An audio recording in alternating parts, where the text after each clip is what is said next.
All right, friends, fifth grade unit 3 math expressions. We're going to do quick practice for 5 minutes every single day. Set a timer. It has to be consistent. It has to be structured, and it's led by a student leader.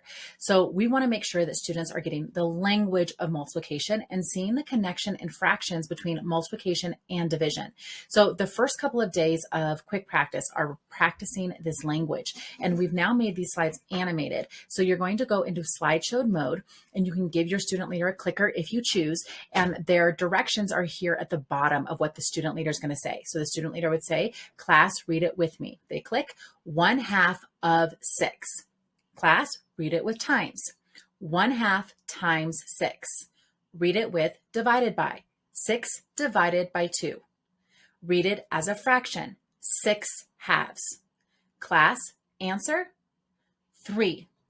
We get the answer. Then they click, all the covers go back. So the student leader is going to give the responses, and ideally they don't click until actually the students have already given the answer. They click to reveal that they said it correctly, but they may have to click in order for students just to get the groove of it, and they go to the next line. For the next 2 lessons now, we're going to do a unit fraction of a whole number. And it's a little different from your teacher's guide in terms of your teacher's guide just has these first couple of lines.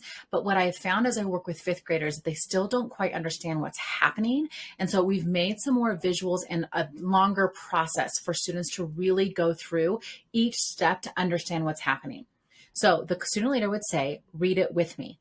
1/5 of 3 is the same as 1/5 times 3 is the same as 3 divided by 5.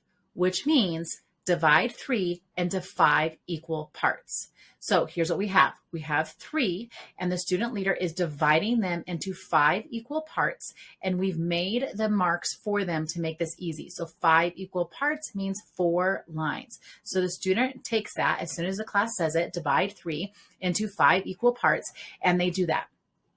Say it as I show it. 1/5 of 1. Class, and they would say, equals 1/5. 1/5 of 1. Class would say 1/5. So now my markings are disappearing, but you would have these up here. So we're taking 1/5 of 1, 1/5 of 1, 1/5 of 1. So after the students say it as I show it. 1/5 of 1, they can shade it in, they can circle it, class, 1/5. 1/5 of 1, class, and they would reveal it, 1/5. 1/5 of 1, class, they would reveal it, 1/5. Okay, so they go through and they do the physical while the students say it. Read it with me as I say the answer. 1/5 plus 1/5 plus 1/5, class, 3/5. Class, read it with me and say the answer. 1/5 of 3 equals 3/5. They'd go to the next slide. So as I go here, we'll do it one more time. Read it with me. 1/2 of 3 is the same as 1/2 times 3 is the same as 3 divided by 2, which means divide 3 into 2 equal parts. So they would take the 3 and they divide it into 2 equal parts. So each one into 2 equal parts. 1/2 of 1, or say it as I show it. 1/2 of 1 is, and the class would say, 1/2. 1/2 of 1, class, 1/2. 1/2 of 1, class, 1/2. So now we're going to read it with me as I say the answer. 1/2, because they'd see it over here. 1/2 plus 1/2 plus 1/2 equals 3/2. Read it with me as I say the answer. 1/2 of 3 equals 3/2. They'll practice that, a unit fraction of a whole. Now we get to lesson 6, and now we're doing a fraction of a fraction. So we're going to put it into slideshow mode. Read it with me. 1/5 of 3/4 is the same as 1/5 times 3/4 is the same as 3/4 divided by 5, which means divide 3/4 into 5 equal parts. So again, the student leader has our visual over here, so we know what do we divide our whole into. And the class would say fifths. So the student leader would now divide it into fifths. So 1, 2, 3, 4, and I would have students count with them 5. 1, 2, 3, 4, and that's the fifth. 1, 2, 3, 4 fifths. 1, 2, 3, 4 fifths. Class, what do we circle? And the students would say 3/4. So the student leader would now circle that we're talking about 3 out of the 4 parts. Class, what is our denominator? And the class would say 20ths, because what you do to the part, you do to the whole. Now, if they don't know that it's 20ths, that's the part they're struggling with, you can always add a step. Class, let's count them together. And they would see 5, 10, 15, 20. What is our denominator? 20ths. Class, say it as I show it. 1, and we're going to say it together, right? 1/20th of 3/4. So I'm sorry, 1/5 of 3/4 is 1/20th. 1/5 of 3/4 is 1/20th. 1/5 of 3/4 is 1/20th, because I would have had this circled and they would have continued to have all these parts broken up. Now the student leader would say, read it with me as we say the answer. Class, 1/20th plus 1/20th plus 1/20th. Class, 3/20ths. Read it with me as we say the answer. 1/5 of 3/4 is 3/20ths. So we're practicing partitioning the whole. We're practicing identifying what we're counting. We're counting the 3/4. That's what we circle. Class, what's our denominator? Even though we just circled 3/4, the denominator is 20. Class, let's say it with me as I shade it in. Okay, 1/5 of 3/4 is 1/20th. 1/5 of 3/4 is 1/20th. 1/5 of 3/4 is 1/20th. So we're making it visual for the students that yes, we can multiply straight across. No problem. That's not what's hard. What's hard is figuring out why that is. Why do we have that answer? Why is that the denominator? What is it connected with the visual? And what we know is we just don't have enough experience in the lessons for students to really get fluent with that. That's why you have a couple of slides each time to work through that. Now, as you do that for a couple of lessons, then you're going to get to your next lesson here. Let's get it all to the right pieces. And you're going to get now to lesson 7, where you still practice one slide of this, practicing that fraction of a fraction, and then you go into additional fraction operations. So let's look at what that might look like. Read the equation with me. 2/6 plus 3/6. Think about it. Class, what is the denominator? And the class would say 6. What is the numerator? Class, 5. What is the sum? Class, the sum is 5/6. Class, which addend, I'm over here, which addend is greater, 2/6 or 3/6? Think about it. Class, and the class would say 3/6. Now, it says why, and I have one person here. So the intention is that the student leader would say, read the equation with me. 2/6 plus 3/6. What is the denominator? We reveal it. 6. What is the numerator? Class, 5. Class, what is the sum? The sum is 5/6. Which addend is greater? Class, 3/6. Johnny. And he says, it's 3/6 because 3 of the same size parts is more than 2 of the same size parts. Okay, I'm calling on one kid to give the definition or the explanation, but the class is correlatively responding with the other answers. Class, read the equation with me. 2/6 plus 3/6 equals, what is the denominator? 36. Class, what is the numerator? 6. Will our product be greater or less than 3/6? Class, and they would think about it, okay? Our answer is going to be less than 3/6. Why? I know because, and you're going to call on an individual. So we're looking for them to say, I know it has to be less than 3/6 because we're taking a part of the 3/6.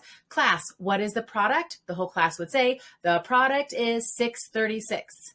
Then we'd say, how are multiplying and dividing the fractions same? Sarah, how are they different?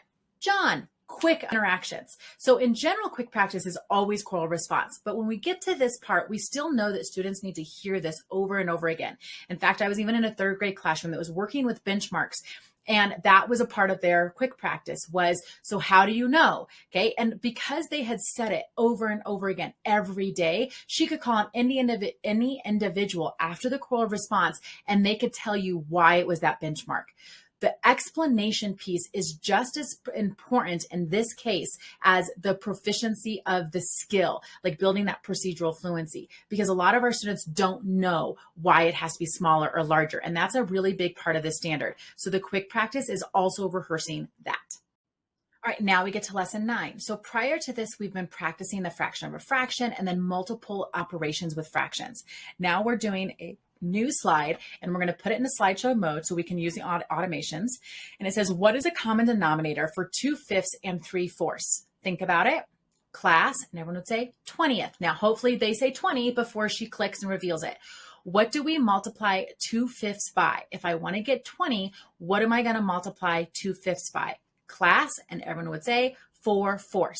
What is the equivalent fraction for 2/5? Think about it. We're getting all our thumbs, most of our answers. Class, and everyone would say 8/20. Again, we want to hear the call response before we click for it so that students are actually having to come up with that mental math fluency. Now, again, if they don't have it, the first time you're going to go through it and reveal it and kids are just going to read what's on the screen.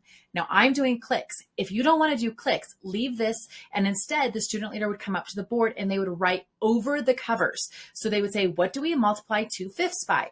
Okay, so if I go backwards, they would just take this and the students would say 4/4, and the student leader would just write that. So if the clicks are bothering you, don't do the clicks. Class, what is the equivalent fraction? Think about it. Class, 8/20, and the student leader then would write it as kids say it. You can always reveal it if you choose to. What do we multiply 3/4 by? So we're thinking, I want a common denominator for 2/5 and 3/4. The common denominator was 20. I multiplied this one by 4/4. What are we going to multiply 3/4 by? Class, and everyone would say 5/5. Okay, class, what is the equivalent fraction for 3/4? Think about it. Class, 15/20. Now let's compare. Everyone's thinking about it. They will read the comparison as they say it. 8/20 is less than 15/20. Find the sum. Think about it. Class is doing mental math. Read it with me. 8/20 plus 15/20 equals 23/20. So they're going to each single operation. So remember that quick practice is intended to build automaticity with the things that you've already learned. Now, can you give these types of slides to students and they every day practice the skills on their own on a whiteboard or on a notebook? Of course you can. But remember, that's not the only purpose. I would do that in addition to the quick practice, but the quick practice is also a community builder. It's where we're getting a student leader to go up there and be the leader of the class. The student leader does not need to know the answers. They just ask the questions. We also are trying to get the students to practice that choral response and reading things aloud with the support of some visuals. We are building automaticity every day in just 5 minutes. Thanks for joining me as we talk about these quick practices. We have the slides for you for every single quick practice. Just click the link below so that you can get yours as well. And now you have the slides just like I showed you. You can also get slides for every single lesson. Every single part of the lesson, we have slides for you with videos, with small group activities, with scaffolds, with RTI supports in the Math Genius Squad. I'm Shannon Keebler. I'm the creator of the Math Genius Squad, and I've planned or taught every single lesson in math expressions, kindergarten through 6th grade. I know where it's really strong and where we can beef it up with even more visuals and supports. I've already done that for you.